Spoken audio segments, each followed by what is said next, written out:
देश भर में विपक्षी एकता का अलंबरदार बने बिहार के मुख्यमंत्री नीतीश कुमार।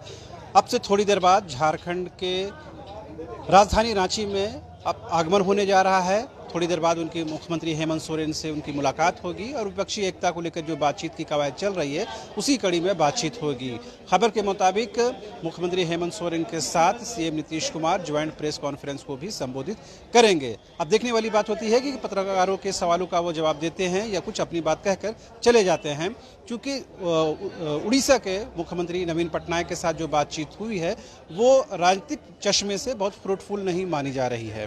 लिहाजा अब झारखंड में क्या कुछ होता है वो देखने वाली बात होगी। लेकिन 2024 से पहले झारखंड में कहीं न कहीं राजनीतिक कवायद को तेज किया गया है। 2024 में पार्लियामेंट्री इलेक्शन भी हैं और विधानसभा के चुनाव भी हैं। लिहाजा झारखंड के लिहाज से 2024 का जो साल है बेहद महत्वपूर्ण है और उससे पहले विपक्षी एकता को एक मंच पर लाने की कोशिश करने वाले बिहार के मुख्यमंत्री नीतीश कुमार का झारखंड में आगमन को राजनीतिक गलियारों में बेहद महत्वपूर्ण माना जा रहा है। इन तमाम विषयों पर बात करने के लिए हमारे साथ मौजूद हैं हमारे सहयोगी मदन। चूँकि कहा जा रहा है कि नीतीश कुमार पटना से रांची के लिए रवाना हो गए हैं, क्या कुछ जानकारी है? सबसे पहले हम अपने सहयोगी विकास के कहेंगे कि वो तस्वीर दिखा दे एयरपोर्ट का।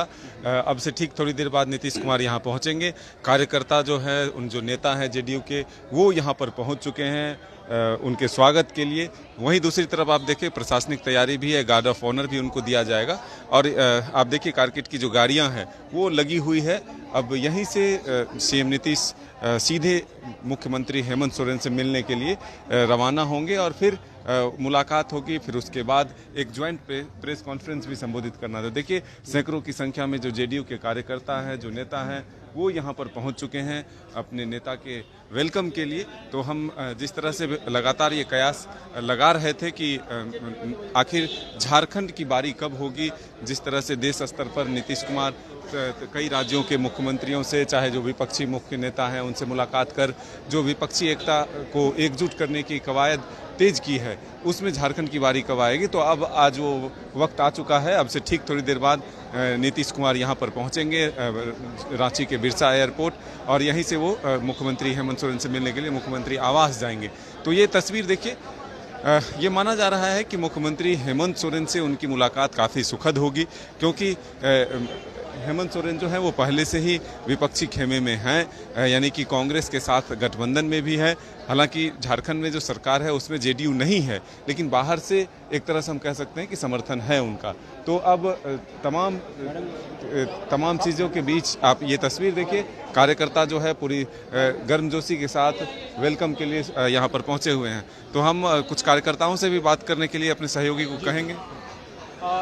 नीतीश कुमार का आगमन हो रहा है, पार्टी के कार्यक्रम में नहीं आ रहे, विपक्षी एकता को मजबूत करने की दिशा में आ रहे हैं। आप लोग क्या सोचते हैं इस बार 2024 में जो विधानसभा का जो चुनाव होने वाला है झारखंड में, इसमें झारखंड में विपक्षी एकता दल जो अभी महागठबंधन में जो इस बार मजबूत होगी और मजबूत के साथ इस बार झारखंड की भी रूपरेखा बहुत ही विस्तार तरीके से तय किया जाएगा। जो कभी नहीं हुआ था वो इस बार 2024 में होगा। अब तो पुराने नेता लगते हैं, क्या लग रहा है नीतीश कुमार का इस बार कुछ जो मेहनत कर रहे हैं उसका आउटकम रिजल्ट मिलेगा? नीतीश कुमार ने भूचाल ला दिया, पूरे देश में भूचाल है। आप नजर उठाइए, बंगाल में ममता, झारखंड में सोरेन, बिहार में नीतीश, महाराष्ट्र में शरद पवार, फिर उद्धव, फिर उधर ऊपर चल जाइए, इसमें दिल्ली में आप नहीं, दिल्ली में आप, पंजाब में आप नज़र उठाइए कि ये सारी जगह से अगर हम लोग एमपी का सीट ले आएंगे तो फिर मोदी कहाँ रहेंगे? सवाल ये है कि इतना देर में झारखंड का नंबर क्यों आता है? हम लोग पिछला रोटी खाए हुए हैं ना, इसलिए हम लोग को लेट से समझ में आता है, लेकिन जब समझ में आता है तभी हम लोग अधिपत्य करते हैं। जहाँ भी नीतीश कुमार जा रहे हैं वहाँ पर कुछ कंक्रीट बात तो नहीं आ रही कि हम लोग साथ में हैं? हाँ, बातचीत हुई है, हम लोग देख रहे हैं। अभी आप कहाँ समझ रहे हैं? बातचीत सबसे तो बातचीत हो रही है, हर जगह बातचीत हुई है, सब तैयार है। हाँ, और आप देखिएगा मोदी जी को मैंने टिकट के लिए सोचना पड़ेगा कि हमको कितना मिल रहा है, नहीं मिल रहा है। आप ऐसे भी अंदाज लगाइए ना, कि एवरेज लगाइए कि हम लोग जैसे बंगाल में हम जीतेंगे, बंगाल मेरा है, बिहार मेरा है, झारखंड मेरा है, महाराष्ट्र मेरा है, उधर उत्तरांचल चलिए। झारखंड से ही शुरू करते हैं। झारखंड में 14 लोकसभा की सीटें हैं, 12 सीट यूपीए के पास नहीं है, तो कैसे बोलते हैं कि हमारे पास है? भारत का बोले नहीं हम 14 सीट झारखंड में एमपी का है, 12 सीट एनडीए के पास है, 2 सीट आप लोगों के पास है, यानी कि यूपीए के पास है। तो कैसे उम्मीद करते हैं? गठबंधन तो अबर हुआ है ना, इसके पहले गठबंधन नहीं था, बीजेपी की तो यही राजनीति है। अब गठबंधन हुई है तो 14 में से 14 लावेंगे, अब 12 कहाँ। अच्छा, ये भी है कि नीतीश कुमार को सब लोग एक्सेप्ट कर पाएंगे? कांग्रेस जैसी बड़ी पार्टी, कांग्रेस से बड़ी पार्टी क्या चाहिए किसी के पीछे चले? नीतीश कुमार को सब एक्सेप्ट कर तो लिए, राहुल जी, सोनिया गांधी सब तो मिल ही ली हैं, तो अब एक्सेप्ट कहाँ नहीं हुआ। आपका रजिस्ट्री करके दें, आधिकारिक तौर पर होना चाहिए। गठबंधन होता है तो वो तो आधिकारिक तौर पर घोषणाएं होती है ना उसके भी। जैसे एक घर में 2 भाई रहते हैं, सब अपना अपना आधिपत्य बना के चलते हैं, लेकिन एक ही बाप के ना 2 भाई है, बेटे हैं। ये हम बोल रहे हैं कि कांग्रेस क्या एक्सेप्ट करेगी इस बात को? एक्सेप्ट कर ली, कांग्रेस एक्सेप्ट कर ली, करके चल रही है, ऐसे ही हम लोग आगे बढ़ना है। अब सब चीज आपको ओपन करके नहीं ना बतावेंगे, कुछ बात तो अंदर का रखना चाहिए। इनसे लिए खुशबू जी, महिला थे खुशबू जी। अच्छा बताइए, कहाँ से आई हैं आप लोग? अच्छा, तो ये देखिए कहीं ना कहीं जो तमाम जो नेता हैं वो एक के बाद एक पहुंचने लगे हैं। बहरहाल हम लोग इस दौरे का आकलन करने की कोशिश कर रहे हैं कि झारखंड के संदर्भ में ये कितना फ्रूटफुल है। जो पार्टी नेताओं ने कहा, ये उनका नज़रिया है, उनकी अपनी सोच और फिक्र है। झारखंड में चूँकि ये माना जाता है कि 14 सीटें हैं और उसमें 12 सीटें यूपीए के पास नहीं हैं, तो इन 12 सीटों को लाना और 14 सीटों पर कवायद करना कितना प्रैक्टिकल लग रहा है? देखिए, चुनाव से पहले तमाम राजनीतिक दल यही दावे करते हैं कि ये तमाम जो सीटें हैं वो हमारे पक्ष में होंगी, वोटर जो है सिर्फ हमारी ही बात सुनेंगे, लेकिन ऐसा होता नहीं है। सभी राजनीतिक दल प्रयास ज़रूर करते हैं, परिणाम जिनके पक्ष में होता है वही इस बाजी को जीतता है। तो दोनों तरफ से ज़रूर ये कोशिश है। देखिए, बहुत दिनों की बात नहीं है, नीतीश कुमार कुछ ही दिनों पहले एनडीए से अलग हुए हैं और अलग होकर के वो एक गठबंधन बनाने की कोशिश कर रहे हैं। अब इसमें देखने वाली बात है कि इनके नेतृत्व को कौन मानता है, ये बड़ी बात है। अभी औपचारिक बातचीत हो रही है, कोई पत्ते नहीं खोल रहे हैं कि नेतृत्व कौन होगा, नेता कौन होगा, या फिर किसके संरक्षण में ये सारी चीज़ें चलेगी। ये सब अभी कवायद है, एक कोशिश है देश में माहौल बनाने की 2024 से पहले। झारखंड के बाद मुंबई भी जाना है, महाराष्ट्र भी दौरा है, वहाँ शरद पवार, उद्धव ठाकरे से मुलाकात है। जाहिर सी बात है, एक के बाद तमाम नेता उनकी जद में आ रहे हैं, बातचीत हो रही है, मगर अभी तक कुछ कंक्रीट एक शेप लेता हुआ नजर नहीं आ रहा। मुलाकात हो रही है, बातचीत हो रही है, तो ये माने कि अभी उसमें टाइम लगेगा 2024 से पहले। देखिए, यही बात हम बता रहे थे कि नीतीश कुमार भी सभी का नब्ज टटोल रहे हैं कि अभी तक नीतीश कुमार की तरफ से कोई घोषणा नहीं हुई है। वो हर जगह जाकर के बातचीत करके पहले आ रहे हैं, जो फीडबैक होगा उसके आधार पर आगे निर्णय होगा।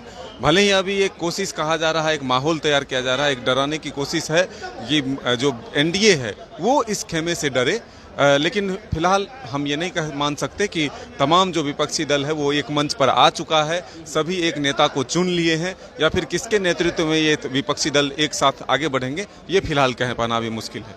ये झारखंड के संदर्भ में अगर हम बात करें तो झारखंड में चूंकि यूपीए में कांग्रेस एक बड़ी साझेदार है और कांग्रेस की तरफ से अगर राज्य इकाई को कहती है तो बहुत मायने नहीं रखता है, लेकिन राज्य इकाई का मंतव्य जरूर लिया जाएगा। आपको क्या लगता है कि अगर जेडीयू जैसी पार्टी जुड़ जाती है तो यूपीए को क्या आने वाले 24 के चुनाव में फायदा होगा? ये फ़ायदा हो सकता है, क्योंकि बिहार से सटे जो कुछ ज़िले हैं वहाँ जेडीयू के ज़रूर कुछ वोटर्स हैं, सपोर्टर हैं, तो उनका फ़ायदा मिल सकता है। और एक फ़ायदा ये है कि बिहार में आरजेडी जेडीयू साथ हो चुकी है, तो यहाँ भी जेडीयू और आरजेडी अगर साथ होते हैं तो कुछ वोटों का समीकरण ज़रूर बदलेगा। तो आपने सुना किस तरह से जो नीतीश कुमार का आगमन हो रहा है उसके राजनीतिक मायने हैं।